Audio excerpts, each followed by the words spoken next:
Hello, everyone, and welcome to the Vassals of Kingsgrave, a podcast based on the works of George R. Martin's A Song of Ice and Fire series.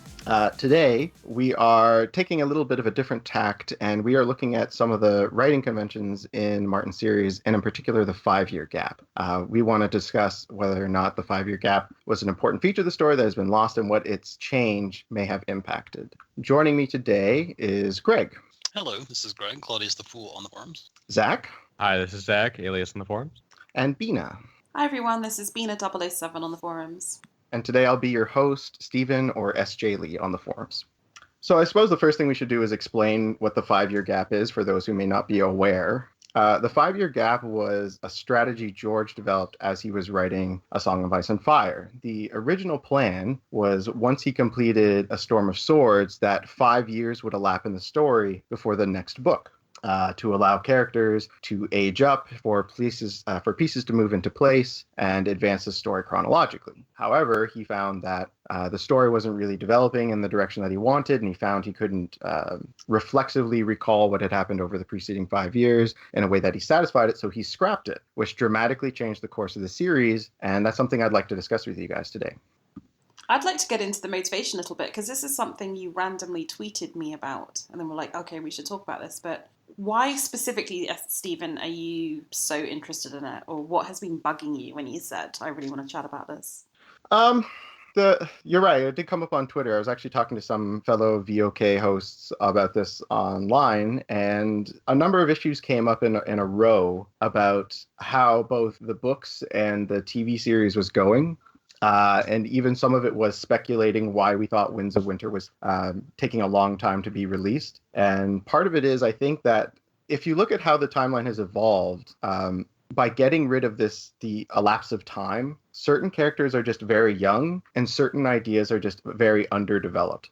So because things are kind of advancing linearly, I think we estimate as a fandom that about 2.5 years elapse from the start of Game of Thrones to the end of A Storm of Swords. And so we are not seeing a tremendous amount of time moving forward. So the Stark children are still children. Dany is still very young. And so things sometimes feel like they're moving very quickly. And the plot isn't really advancing, I think, in a steady rate. No, it is very shocking how slow it is. We were doing the linear reread where Catelyn and Robb come back to the Whispering Wood and they're reminiscing. They're just on their way to the Red Wedding and they're reminiscing of the battle won the last time they were there, which was only 11 months previously. And we're halfway through A Storm of Swords, and the last time they were in the Whispering Wood was Game of Thrones. So I was really shocked. I kind of figured it would have been earlier in Storm of Swords. Like, you just forget how micro-paced these books are. It's quite unusual, I find, for fantasy. Although, I mean, I guess Lord of the Rings all takes place over pretty much 18 months, doesn't it?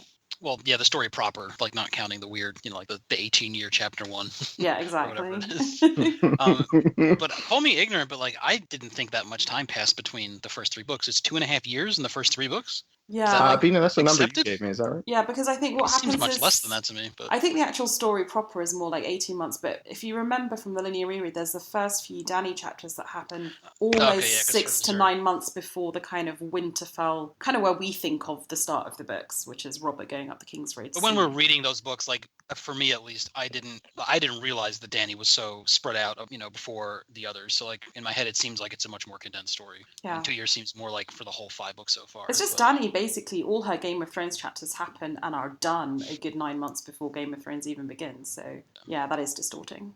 A damn linear reread causing problems again. It just exposes stuff. I mean, sometimes there are episodes where you think it didn't really make much difference to do it in the linear order, but there are occasions when it does highlight a lot of the pacing issues that I guess we'll get into today. Yeah.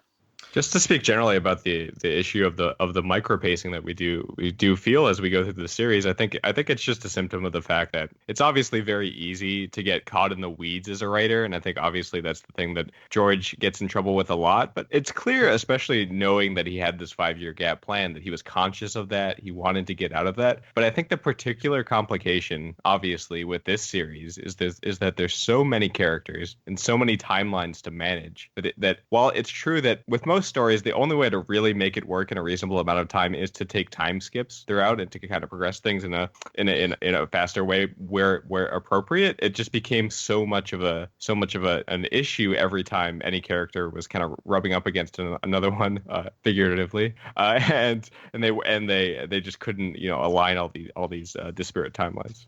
When did we find out about the 5-year gap as a fandom? Because like I assume it was sometime after he was done with Storm, when there was the big wait between 3 and 4. Is that correct? Because I wasn't reading the books then, so I don't know. I don't know when we learned about the 5-year gap, but I would have to.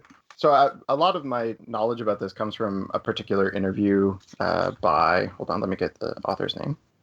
Charlie Jane Anders, where I've met her. She asks about the 5-year gap and a detailed explanation, and it's a nice concise explanation by George of what the plan was. And initially there had been no plan for a gap because the story was supposed to advance much more quickly in terms of time. So, at the end of a Game of Thrones, Bran should have been, say, 9 or 9.5 instead of being, something like that, right? Like he starts the book, he's almost 8 or something. Nearly a man grown. Yeah. He's 7 when he starts, right? So, yeah, 8. Sure. So, yeah. We check in with him when they find the wolves, and then it's 6 months later and something else happens, and then it's 3 months later. So time was supposed to move much more quickly in that sense. And George found as he was writing that he was kind of, as we've discovered with the linear reread, almost writing like day by day or week by week. And so you don't make a lot of forward progression through time. So then the 5-year gap was developed because I still want to cover all of this time. But he abandoned it because, according to him, it worked for some characters and didn't with others, which I actually think is a poor conclusion to come to. And he found he had to do a lot of retroactive explanation. Like flashbacks and stuff like that. What was interesting to me is that given the decision he was kind of forced into with FeastDance of only doing certain characters in one book and the others in the other, that he didn't decide to then have the next book being 2 books, but kind of sequential in time, and then do the adult characters first and show them kind of progressing in real time, but not really, I don't know how easy that would have been, but not sort of mention the others, but then come back to them in a book later to have given himself an extra year or so. But I guess that wouldn't have been enough time either. That would only, if he'd have kept the same pacing, that would only have bought him a year. It seems almost that once he decided to abandon the gap, that it was going to suck one way or the other, and he just accepted the fact that it's just going to take longer to tell the story. Yeah, which I would have thought, like, he mentions that he doesn't, in that letter that you linked to, the letter from his editor from like 93 before the series was written, just the proposal, where he says that he doesn't, he's like, as you know, I don't outline my stories, but part of me thinks that might be part of why this is an issue, where if he had outlined more or just thought more specifically, I don't know how detailed he does, I assume to some degree, then he would have known that this would have been a problem, but the story grows in the telling, and I know that, and it just seems like he talks about having Cersei doing flashbacks to what happened in the previous 5 years, and that would have just made too much sense to pack all that into like one chapter of Cersei. Yeah. That's a really good point.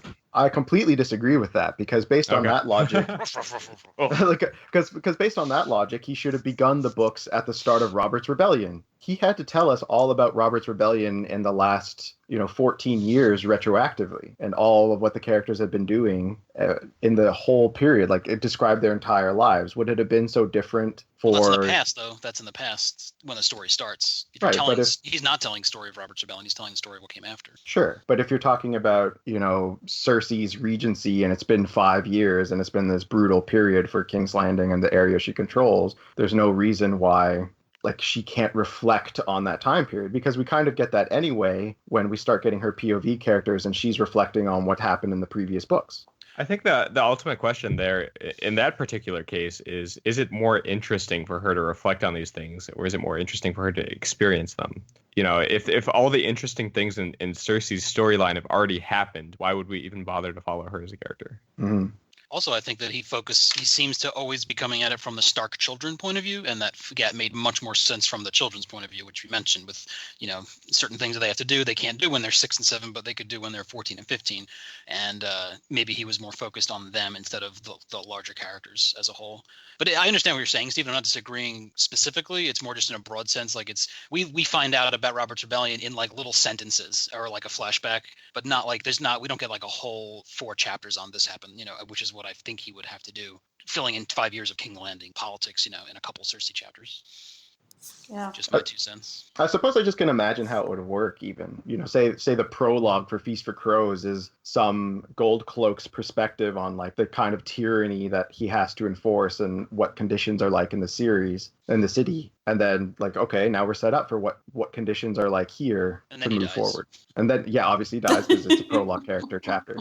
Like he dies at the hand of like this growing angry mob of, maybe it's the sparrows or just like the small folk who, if a guard is caught in an alley at night, they're going to take him out. Yeah, you can do it with a bridging chapter. I was thinking, some of you guys were mentioning other sort of sci-fi or fantasy series that have breaks because it's very common to have time skips. And I was thinking of War and Peace, which is another sprawling epic with millions of, not millions, but certainly tens. Classic of science fiction literature. Yeah, but tens and tens of characters. And they do start off with the protagonist, Natasha, as a young sort of Sansa-aged girl. But at the end, she's going to be a wife and mother. And they do have these time skips. And the way Tolstoy does it, he almost has a sort of an authorial historical chapter every now and then that just gives his view on what has happened in the state of the nation. And some people find that clumsy. I find that kind of cool, and it's part of the way that novel works so well. But there are obviously devices and ways in which you could have done it.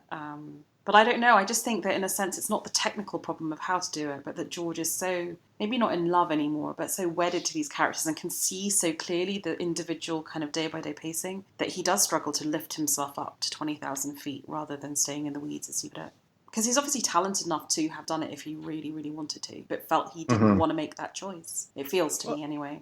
So I guess that's the big question, right? Do you guys feel confident that the story would be more interesting if we picked up with these characters 5 years later in many cases? So I mean, we talked about the Cersei case, and I do actually think, as much as George says that one couldn't possibly work, that would be really cool if we picked up on Cersei after 5 years of having to deal with all the conflicts in King's Landing and seeing this religious rebellion fomenting over that long period of time. 100%. It would have a lot more weight to it. Yeah. But then I look at characters that I think traditionally you would say, yes, the 5 year gap would have been perfect for them, like Daenerys and John. Obviously, you would think, yes, it would be interesting to pick up with them 5 years down the line and see where they're at after being Lord Commander or ruler of Marine, or, having these responsibilities and seeing how they've grown and changed. But I think that, as much as we might decry like their like excessive amount of chapters in A Dance with Dragons developing those early days of them learning how to rule, I feel like that's kind of essential to their development, is learning how they transition from that point before where they don't have the same kind of authority and responsibility, and like seeing them first have to deal with that as opposed to them kind of being more world weary and experienced. I there's interesting stuff there too, but I don't know. I feel like that part is like kind of essential to how I see those characters now. Yeah, it is, but like also, what do people complain most about in Dance and Feast? They complain about John and they complain about Dany, all that stuff. You're right, they do. Yeah, and I just feel that for a writer as talented as George, there must be a way of conveying that slow struggle to learn and experimenting with rule and getting it wrong. There must be a way of doing that in a more concise manner. And maybe this is a question of editorial control and the editor having more input than evidently was the case in FeastDance. I feel it could be done. I agree with you that in terms of world building, it all helps, and character building maybe as well. But it just feels like if he had even just maybe he wouldn't have needed the 5 year gap. If he had just taken longer to hit exactly the same linear plot points, so it just takes longer for rebellions to ferment and plots to come to fruition rather than day by day, month by month, and year by year, then already actually they would have had more credibility, and you would have aged up people anyway. Like, to me, it was always incredible that John would be so much as so young as Lord Commander. If the plot that he had gone through had just been much more spaced, it would be better. And I think the same with Dany, the same with a lot of other characters. It's almost like he's written in a tightly bound concertina, and he just needed to have stretched it all out a little bit more. But easy to be said in retrospect, I guess. I guess for me, the consideration of whether or not their age is relevant to the experience they're having, or if it it works, is less important to me than the plot working and it being interesting. I do think there's a lot of reasons why it would have been beneficial to skip ahead and sort of see these characters in media res point as they're in the middle of these journeys. But for me, it's less important that they're older. I don't know. I understand why that the suspension of disbelief is needed, but that's just like not high on my priority list of how this would have been helpful. I think it sort of just makes I think it leads him into certain emotional responses and effects that maybe he doesn't want to get into. I mean, I think the Mercy chapter is the ultimate classic example of that, right? But even in terms of where Sansa is with whatever horrible sexual thing is going to happen to her in the next book, or I don't know. I think it has shoehorned him into certain things. I think you can feel that he feels constrained, and I wonder if that is part of the. This is a guy who loves writing in this world, but he's obviously struggling, and I wonder if that's part of it. That is definitely true, particularly of Sansa and Arya, for sure. And even the Age of the Dragons, to be honest. I mean, as fighting forces of maturity. Right. I think Bina, there you hit on kind of a big point I want to touch with this one. And that is, aside from the characters, which is obviously the most important part of how the 5-year gap would play out, there are aspects to the world that they feel rushed. So one, the development of the dragons, it's supposed to take years and years, but because of the pacing of the story, I think George forced them to grow faster than they should have. Like, to me, like, it should take a decade for them to be the right size. So if Dany showed up in Westeros with undersized, like, juvenile dragons, that makes a lot of sense. But I really think he basically, like, sprinkled some literary growth hormone on them to get them the right size by the end of A Dance with Dragons. Well, the show copied him exactly with that. So they followed George word for word with in the TV show. The other big thing that I've been thinking a lot about is a huge deal is made of the story, particularly early on, about how long the summer has been. And everyone is bracing themselves for a long and terrible winter. But if the story plays out in kind of the pace that we have had so far, that winter will only last probably a couple of years if the defeat of the others leads to an end of winter. So there's this big, like, narrative cloud that's been looming over the city, the country, this winter without end, and it will be one of the shortest ones in recent history, because it should be a 10-year long winter, right? There's supposed to be some sort of rough parallel between the summers and the winters, and we're not going to get that because there's time. But if you had the 5-year gap. Do we know that he's not going to put in? He's obviously, we know that he hasn't put in a 5-year gap where he thought he would. But 5-year gap where Davos is just sitting on Skagos for 5 years. I can't wait to read that. I do think when we get to Winds of Winter, there will be greater time between chapters because winter will slow things down. Yeah, for sure. See, I think the opposite. I think that, like, so much stuff is coming to a head that he can't take a gap now, unless, like, he resolves the battle and then there's, like, a section 1, section 2 type thing, you know? Oh, well, But I feel like it's too late for a gap. It's just too late. And the short winter will hopefully be because they defeat the others and then summer comes, or spring, sorry. Yeah, he can make some in-world reason why everyone was fearing a long winter, but it's actually short. Dragon mechanics, you know. And there's also the consequences of the wars, right? Medieval warfare often stretched years and years and years, but these ones seem to wrap up really quickly just for the sake of the... Decades and decades. Yeah. And also history shows, I mean, like, rebellions, houses coming to power, deals being done usually takes months and years. Even in modern history, you know, Hitler comes to power in 1933, World War II isn't until 1939. You know, these things don't just happen overnight. It's fantasy, Bina. It's fantasy. I know. But it's a fantasy series that I admire because it is so real in its motivations and the power. You know, I think the strength of it is that a lot of it is, it's fantasy, but it's kind of credible in the human nature and the mechanics of it. So it saddens me when it isn't. Yeah, well, you look at the original proposal. He was like 3 books. You know, first book is the internecine house fighting between the Starks and the Lannisters. Second book is the Dothraki invasion, and third book is the epic battle between the others and everybody else. And I always try to think the big picture plot. Like, the big picture plot is not what's going on in King's Landing. It's not. It's the others. Like, that's the big bad guys, and that's 100%. What everything's leading towards.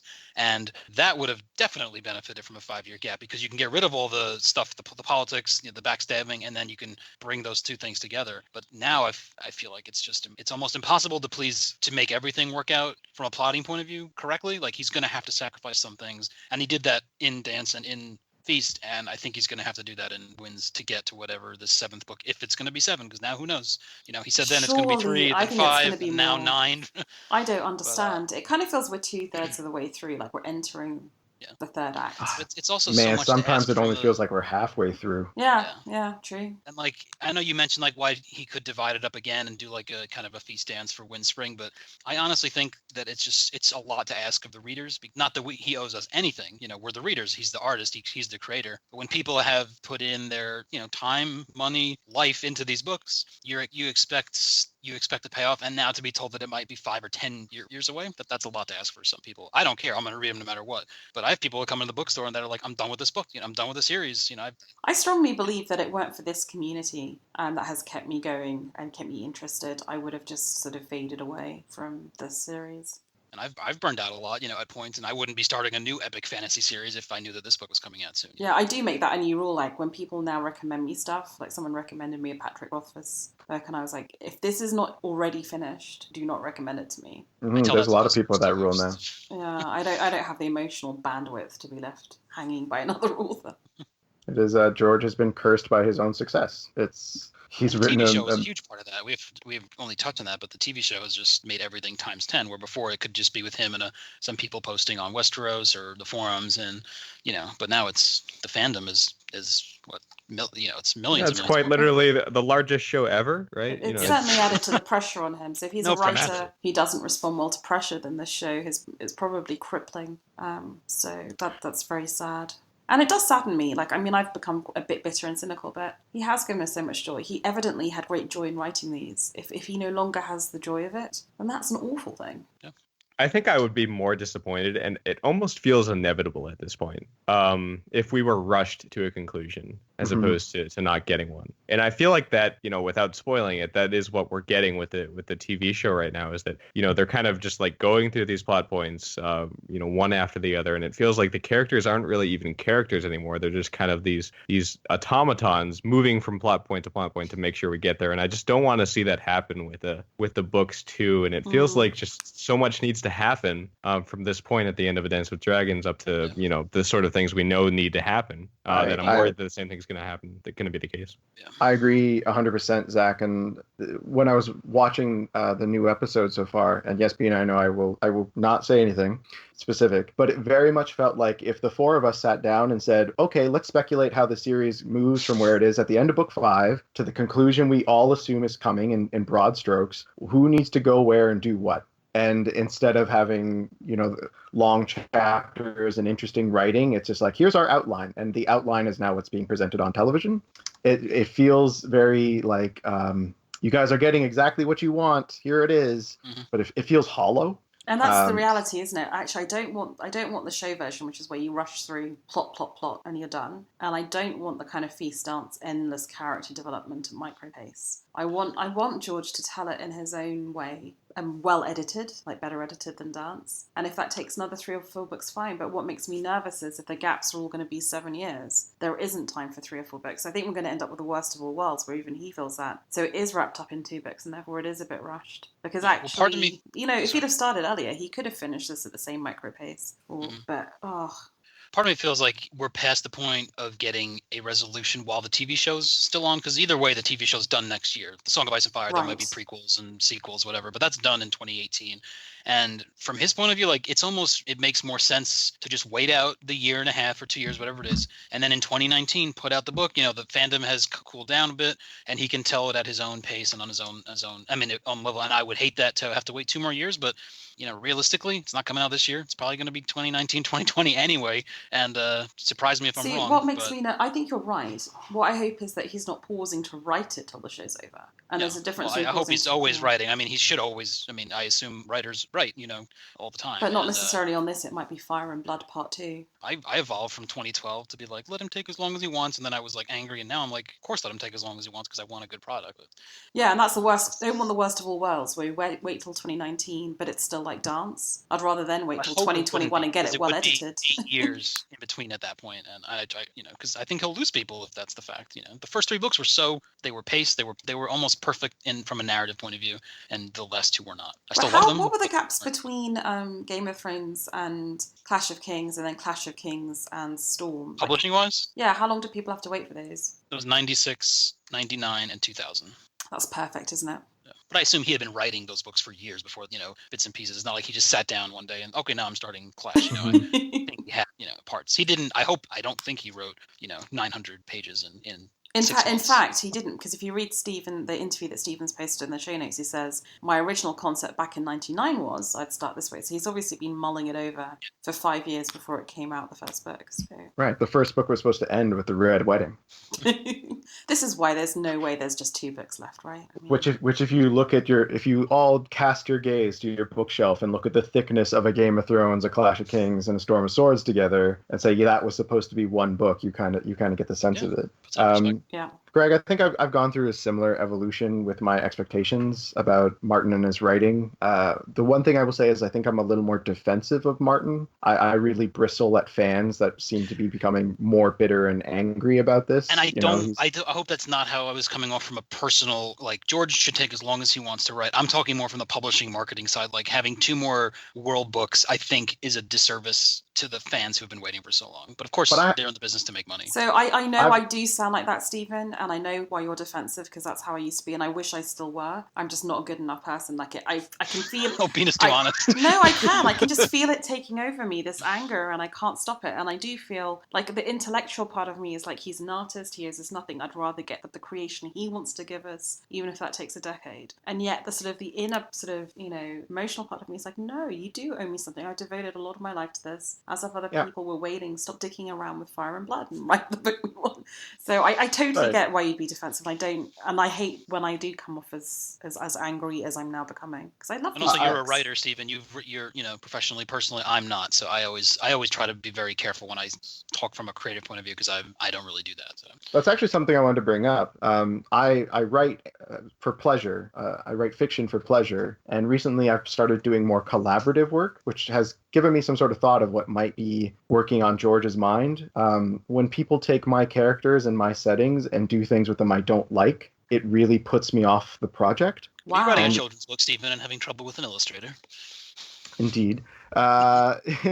If you, Martin has given a number of interviews over the years, especially around season 5, when there were a number of dramatic changes that upset members of the book fandom and also Martin, I believe, where he's like, the show is doing things differently than I intend them to be done. So I wonder if he needs creative distance from the A Song of Ice and Fire narrative series, and his creative energies are being diverted more into things like Dunk and Egg, or, you know, Fire and Blood, or, God forgive us, Wild Cards, because he doesn't have full control at the moment, and it doesn't feel good to play with your characters when someone's messing around in your sandbox and knocking over your castles. That's so sad. I think it's a combination of that and just the simple fact, and, you know, as much as he may deny it, I'm sure it must be, maybe not fully consciously, but it must be debilitating to know that the story is going to be told before you have a chance to tell it. You know, the things that you want to share with people are already out there in the world. Like, it's just not going to have the same gravity and weight. It's going to naturally be less,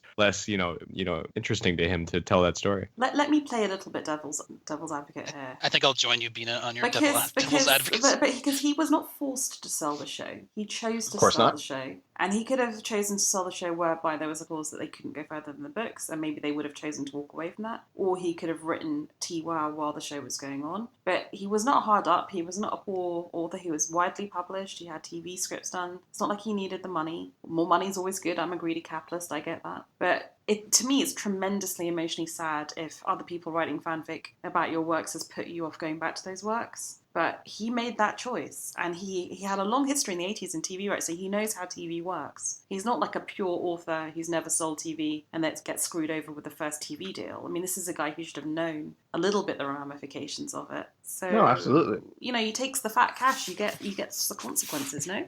Right, but we as a fandom are also dealing with those consequences, and I think there's an element we didn't get the fat cash. No, we don't get the fat cash. We just get, you know, hundreds of hours of entertainment and immensely pleasurable books to read and an insufferable wait time. Like that's the deal with the devil we made on this one. And, you know, I don't know if a person can't take the money, say this was a great business decision, and then in his heart of hearts be a little conflicted. And do we feel sorry for him for his dump trucks of money? No. But does it hurt his ability to creatively produce? I will say from my recent experiences, it is a little hard to have someone else using your material. I think it must be very hard.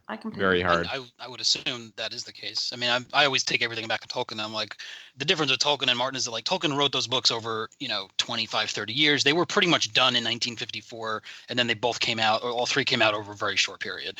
So, like, but if in 1954, like, he did, you know, Fellowship, and then the BBC was like, oh, we're going to do this as a radio drama, 20 million people are going to listen to it, and then they do their own ending, he might never put out the last 2 books, because he would have had to rewrite everything. Yeah. And that would have been awful. But like for this, like I understand what Bina's saying, I understand what Steven's saying, but I come more on Bina's side just because like unless he was totally underestimating he's like, oh, I'm definitely going to get Wins done in a couple of years. He knew where he was at that point.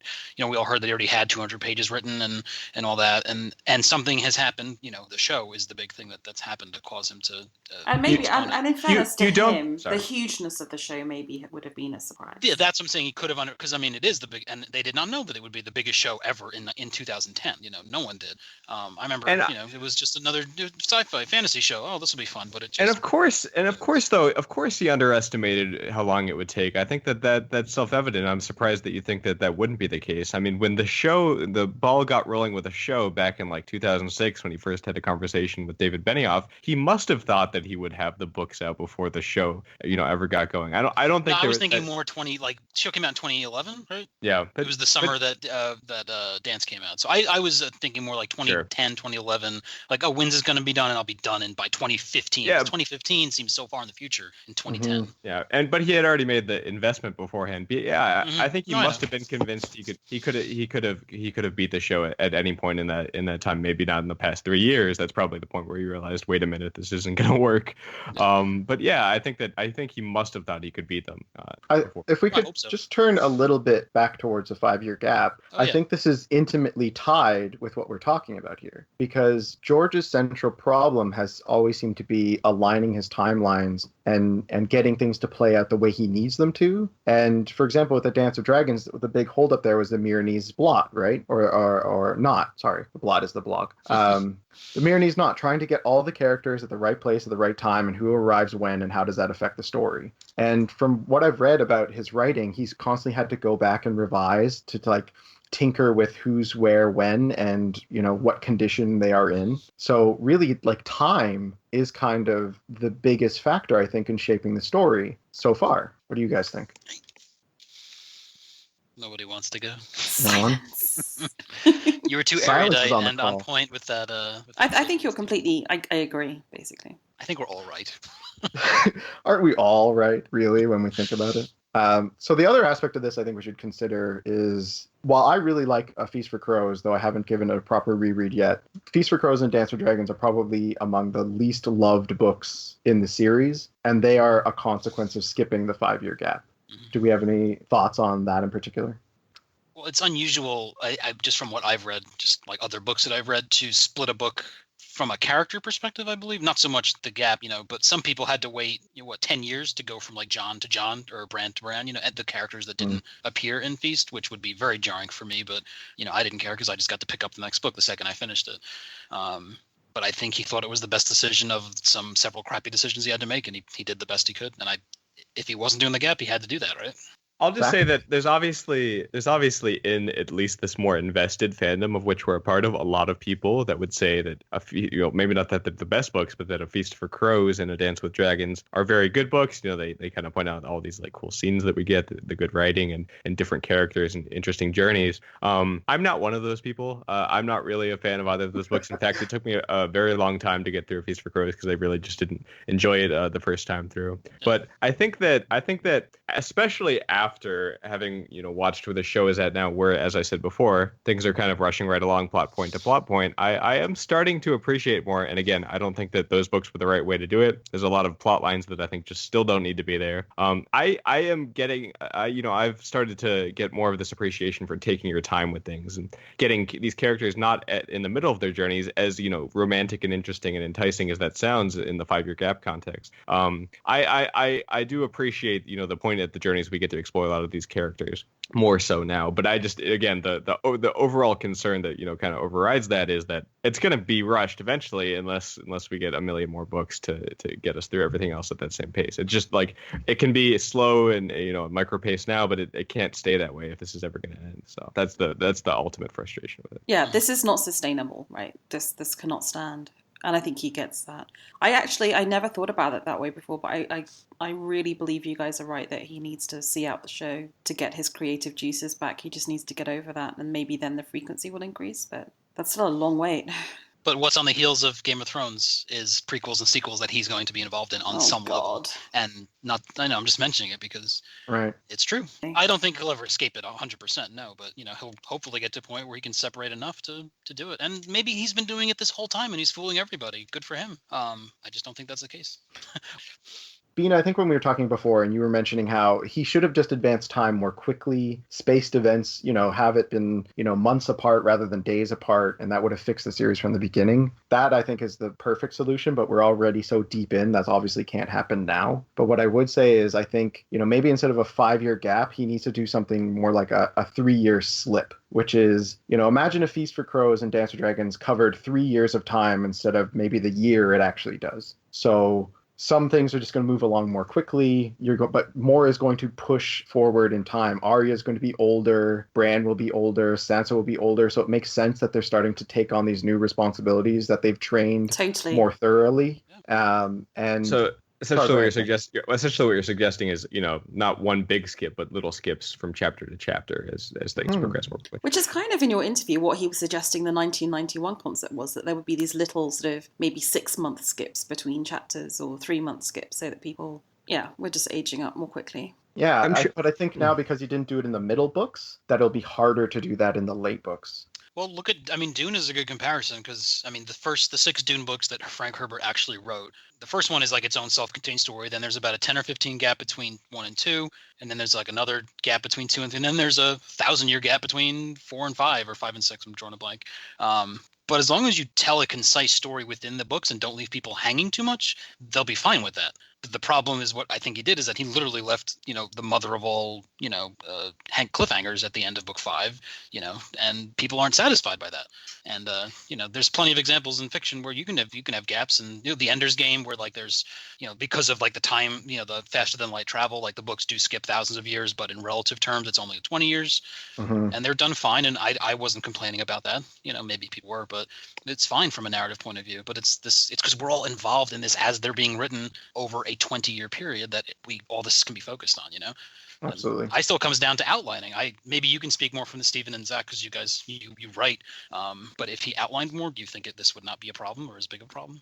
I think it's much easier for him to get in the trap of wanting to say tell every single thing, like what exactly happens next in every character's arc if he doesn't have an outline, if he doesn't have a clear point of where he wants to get, because the natural inclination is to be like, all right, the character is here, so then he goes there next. You don't kind of make that more sort of higher level decision making and storytelling to say, well, he doesn't need to go there necessarily because it's not important to his overall story.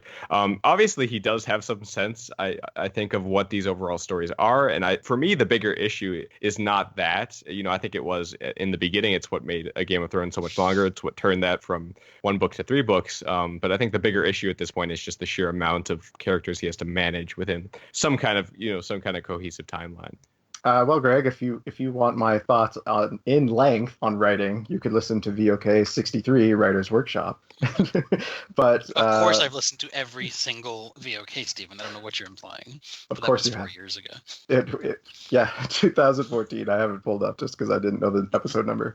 But what I will say is there's kind of a school of thought that writers are generally divided, and I think George's terms are gardeners and architects. An architect rigorously plans every aspect of the story and then sorts of implements it. George considers himself a gardener, where he plants seeds for ideas and nurtures them and sees what they turn into, which is why he probably has to write, rewrite, and scrap chapters so often, because, maybe his... the story of Arianne in the Stormlands isn't really working the way he wants, so that has to go back to do something else, right?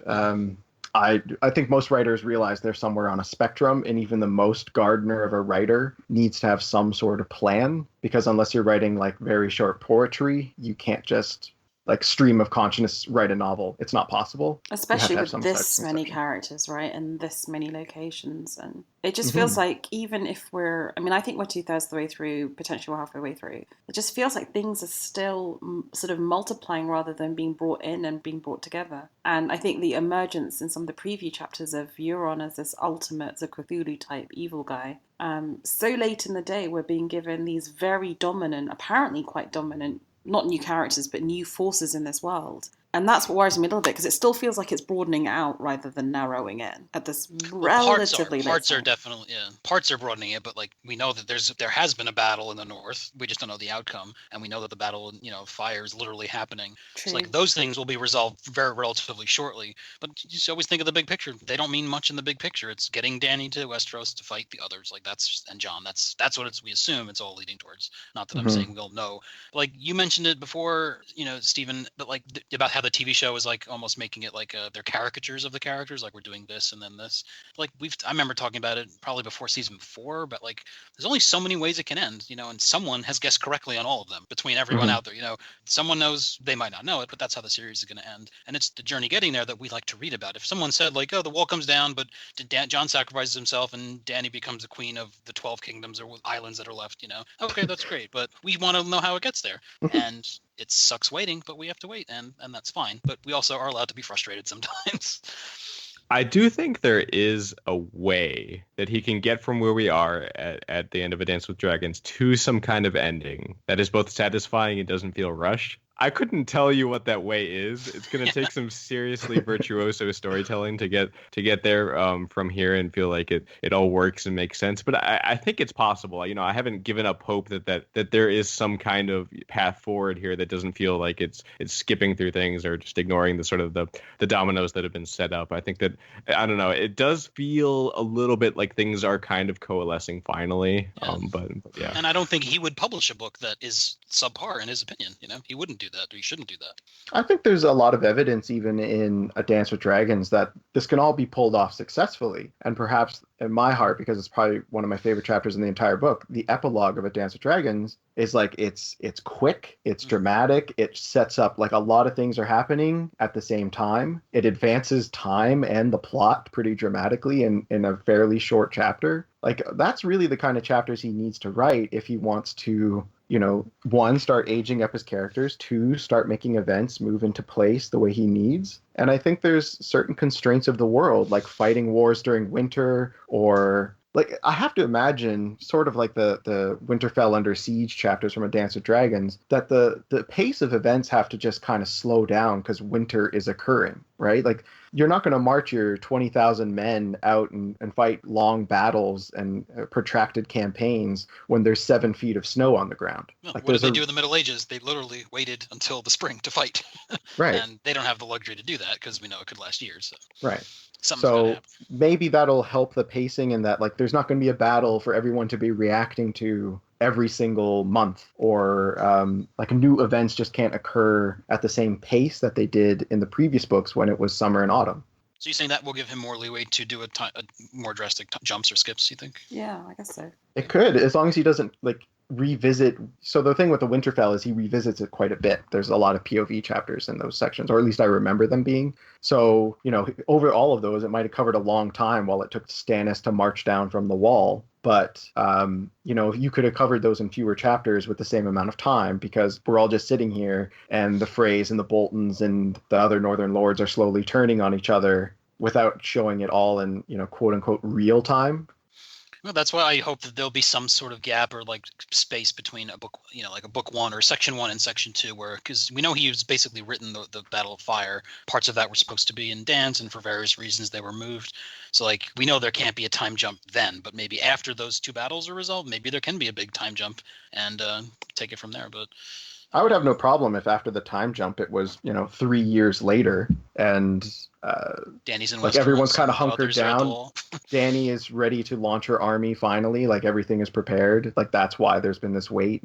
But Aegon in the meantime has established himself as like the Targaryen in southern Westeros, and the King's Landing plot is the King's Landing plot of like torture and misery and oppression, basically a tyranny. Yep.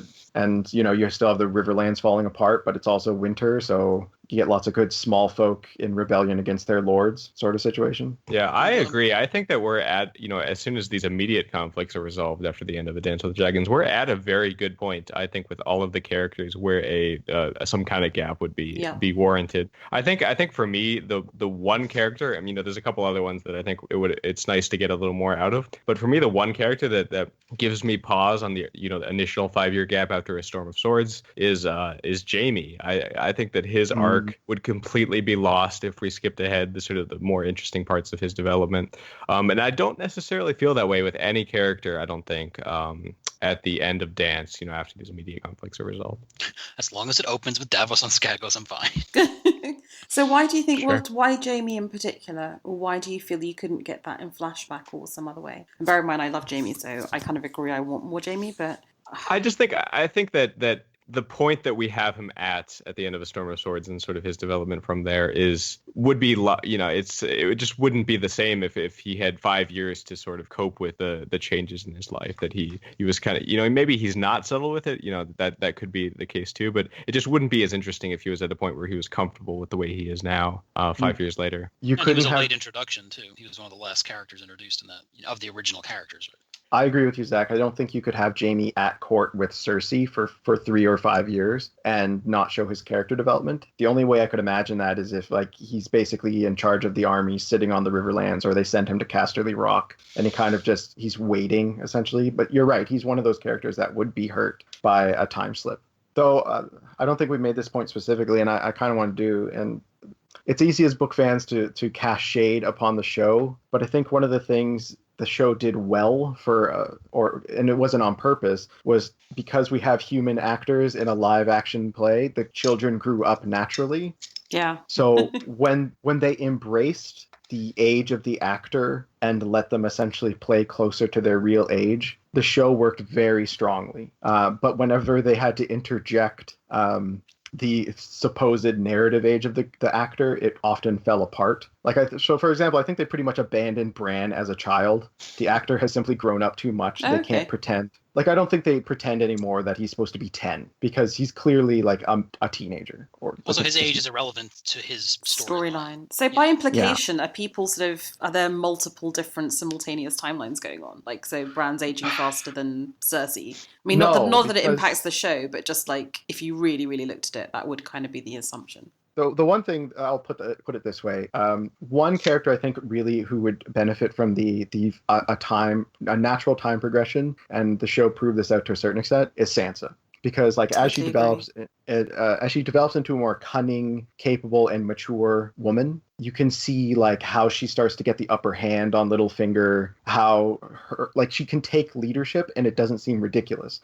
Though there was a scene in season 5, I believe, where Sophie Turner, the actress, if I've done the math correctly here in my head, was 18, and I think she tells one of the ladies of the Vale that she's 12, and it's just completely mind-boggling. It might have been 13 or 14, but that's silly because they were aged up in the show anyway. So if she was 12, she would have been older than that in the show. It can't. I might be wrong on the age, but young adolescent, and it's Sophie Turner is a young woman. The line coming out of her mouth, someone should have said, "Cut. We're changing this." It's no, say I am a maid or something, not what it is. But the show kind of gives the proof that if you age up the Stark characters, it makes sense. I can't imagine little 10, 11-year-old Arya slitting throats across Westeros. But Maisie Williams is 20 years old, so I'm a little more comfortable observing those scenes. And as we said, the Mercy chapter really makes that point clear. Yeah. I think the show, in a way, has an advantage in that, both the fact that it is a visual medium, and just the simple fact that it's not held to the same sort of rigorous standard of timeline, being very, very clearly laid out. It can be more cavalier with the time skips that happen. You can say that the war went on for years when it clearly doesn't make sense for some characters, but it does help advance others to the point where they're supposed to be. I think in a way that helps it. In other ways it hurts it, obviously, but that allows it to sort of make these moves towards different phases in these characters, whereas George feels like he has to plod his way there with the books. So I'm just looking at the list of character ages again. At the start of the series, Jon is 14, Sansa's 11, Arya's 9, Bran is 7, Daenerys is 13, Tommen is 6, Myrcella is 7, and Rickon is 2. I look at all those ages and I say you add 7 years to them, 2 for the natural progression of the story and 5 for a gap or a slip. All of them benefit. I I don't think there's any one of them I'm like, no, it doesn't make sense if Daenerys is 20 years old when she comes to conquer Westeros. Yeah, and you know what? If he committed to that early on, and like this is going to happen, he could have probably worked out, the problematic ones, a Cersei or some of the, well, not Ned because he'd be dead, but a Jaime, and of course he could have made. He's a brilliant writer, and he could have made that work. It's too late in the game. It's interesting to talk about it, and I'm glad we did talk about it, but I think it just shines a light on the fact that it would have been a completely different series if he had done that from a narrative point of view. Absolutely. I think one of the reasons I wanted to talk about this and do this episode is in the last few Vox, there's been a lot of griping about the state of and that's publication. It's all me. I apologize. It's not you, Bina, alone. Like there are lots of people. It's a lot of me, though. I do apologize. The one that stands out in my mind, I don't think you were even on, so you're okay. And just like assigning weird motives to it. So I kind of wanted to talk about like what are the writing problems here? Because we talk about George is having writing problems. So let's actually talk about one of the concrete issues he could be having with his story. Yeah, and that's probably why I feel better about life now, because I actually feel sympathy for him. Because it isn't easy and there aren't obvious solutions. It's very well for me to say, oh, go back and retrospectively have a better pace. But these are real thorny issues and one of the most complicated book series of all time. So I get it. I also think that there's a point where you have the feel for it, just kind of naturally, like where you feel this character should go, and when you lose that, it's so hard to get it back. And I feel like that's maybe the case for a lot of this. Especially because if they don't fit together, right? Yeah. Like this is what should happen with Dany. This is what should happen for John. Oh, so am I going to have 7 Cersei chapters in a row showing what's happening while John like readies the wall and Dany governs a city over the course of several seasons? Like what are we? Well, that's where your time slips could, where certain characters have skips and jumps and some don't. Right. Because there's like I'm glad we solved the problem, and George has to listen to this, and then we're good. So if George just listened to Vox, shit would be so much better. And like I'm super sensitive. Like anytime I say like George should or he, like I'm talking out of my ass. Like I don't actually mean he should do this. I just talk like in the context. I completely agree, and because I'm the less. Yeah. I never want it to be that. Because like I remember when Neil Gaiman wrote that article about how George Martin is not your bitch. I was like, of course, yeah. People can be frustrated, but like the second you start telling him what to do or he should do this, like no, he shouldn't. He should do exactly whatever he ends up. Yeah, no one believes in personal liberty more than me, so he's not obliged to us in any way, shape, or form. And I actually, you know what? Part of my anger over this is, or sadness over this is, I just feel he's not happy. I feel he's not happy with this creation that has given us such joy. And he's troubled by it, and that's part of the reason he can't go forward. And that makes me sad. It really does. Even if it is choices he's made, like selling to HBO. Because we all make choices in life that we don't foresee the consequences of and get mired and stuff. It's actually his problem with the book is like epic and famous. But it is a very good analogy for stuff we get into in life, where you take these little choices, they seem good, and then suddenly you're, locked in a corner and you don't quite know where to begin to get out. And it's very relatable to me, even though I'm not remotely creative whatsoever. Yeah, I completely agree. It's so bad when something that you're enthusiastic about becomes an obligation, and just I couldn't even fathom the level of obligation he has to deal with here. The amount of people that are relying on him or hoping that he'll do this seems so so hard to deal with. Like, I couldn't even imagine. And there must be so many people in jobs that they started off loving, and then the mortgage comes and the family comes, and suddenly it becomes an obligation, and it kind of morphs subtly. The company maybe gets taken over, it becomes bigger, different, and suddenly you hate it, and you can't get the will to get up in the morning. And I just think this is very relatable.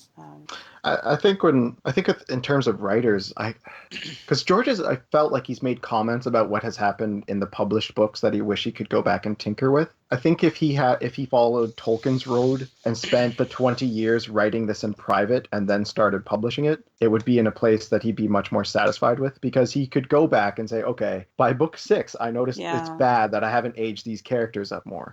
So I need to I need to space out the pace of events in the first 3 so that they have, a little more time, or because he can't go back and tinker because people have creepily committed these books to memory. Yep. Right? Like it's canon. And I think it's just not realistic, though, right, for a professional writer to just like take a break for 20 years and wait until you're ready. It's just not realistic. No, absolutely. And that's the point. That's the point he said. Tolkien had the luxury of doing that because his real job was being a professor of literature and language at Oxford, and so he could take 20 years because although this was great, it was a side thing for him. Yeah, and he did take 25 years between The Hobbit and Lord of the Rings, and he never finished The Silmarillion. So it's it was his side hustle, and he just made it work.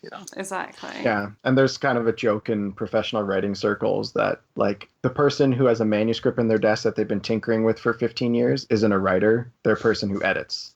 A real writer publishes their work. The person with one story they've been working on for years and years isn't really working. Like But in like general, quote unquote literary fiction, you do have authors that will, Donna Tartt, she'll put out a book every 12 years. She won the Pulitzer Prize a couple years ago, and it's expected. Some authors will take 15 years to write one book. Well, look at Arundhati Roy, right? Six a year. Yeah. I was just going to bring that up, 15 years between books. And what did she say? She said that, fiction takes time, and she couldn't write it before it was ready to be written.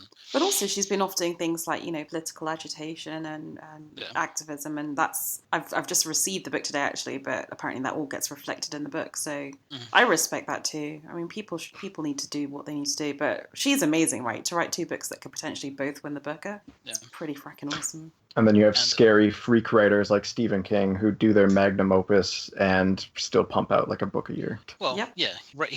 I've told this before, in the 70s and 80s, he was writing 4 or 5 books a year, and then like he slowed down. He got hit by a car, he got addicted to pain meds, and now he's doing 2 books a year. But sometimes he does 3, sometimes he does 5. Right. And now they just reissued it in hardcover, and they just reissued the Dark Tower in hardcover. So like he's gonna have 2 more bestsellers of books that he already wrote 20, 30 years ago that he didn't even do a new intro for. And the thing I find interesting about King, though, I haven't read much. We could do a whole other fiction. podcast on Stephen King. Perhaps we should put a note on that one. Is that like he did write his big epic story, the Dark Tower, and he still produced books like on the regular. Well, because those, there's many reasons, but those books were tied into his regular books. Salem's Lot plays a part in the Dark Tower. The Stand is a huge part of the Dark Tower. A large portion of his oeuvre is connected, and most authors don't have that. Absolutely, it's true. I just want to bring up one thing that I was just because I watched. I don't know if anyone else saw the Grateful Dead documentary, A Long Straight Trip. I'm a big Grateful Dead fan, and one of the things that they talked about Jerry Garcia towards the end of his life is that he couldn't enjoy music anymore. He couldn't go to concerts because he was always hounded by the press and by fans, and he didn't have a band that he could go see and enjoy. He didn't have a Grateful Dead in his life, a band that he could go to. And I think on a smaller scale, probably with George, is that like he's talked about how he can't go to Comic-Con anymore and just walk the halls, and he's sad? George R.R. Martin, and that's super sad to me because I know the joy that I get when I go to Ice and Fire Con, or I get to talk to you guys, or and if he doesn't have that in his life where he can't just be a fan, maybe that's contributed to it. And isn't it an awful, ironic, vicious circle whereby we love what he's given us so much, we're clamoring for more, and our very clamoring is creating the conditions whereby he can't produce it. Yeah. And that's just awful. That's so sad. I think there's an alternate timeline where George said no, or HBO never heard of A Song of Ice and Fire, and he quietly and very successfully within his genre, but not in mainstream, completed the books. Perhaps, maybe they'd even be done by now or in a couple of years from now, because without the extra attention and the pressure. And years later, they did get discovered and adapted to like a massive fanfare, kind of almost like a Tolkien-like scenario rather than the life he has currently been leading, which would have, like, to me, that's almost like the dream. Like he would have seen his work loved and appreciated in a huge way and completed them probably the way he would have preferred. And Bina, if you don't use the Grateful Dead song Dire Wolf in the opening, I'll never forgive you. I was actually going to use Elvis Costello Every Day I Wrote a Book as the outro music. That's right. But if I can get the Grateful Dead song... they're pretty litigious on their copyright, so you might not want to. Okay, so I probably won't then. Okay. But Whatever they do have a song called Dire Wolf, so it's appropriate. Cool. So thank you very much, Zach, Greg, and Bina for joining me to discuss the 5-year gap.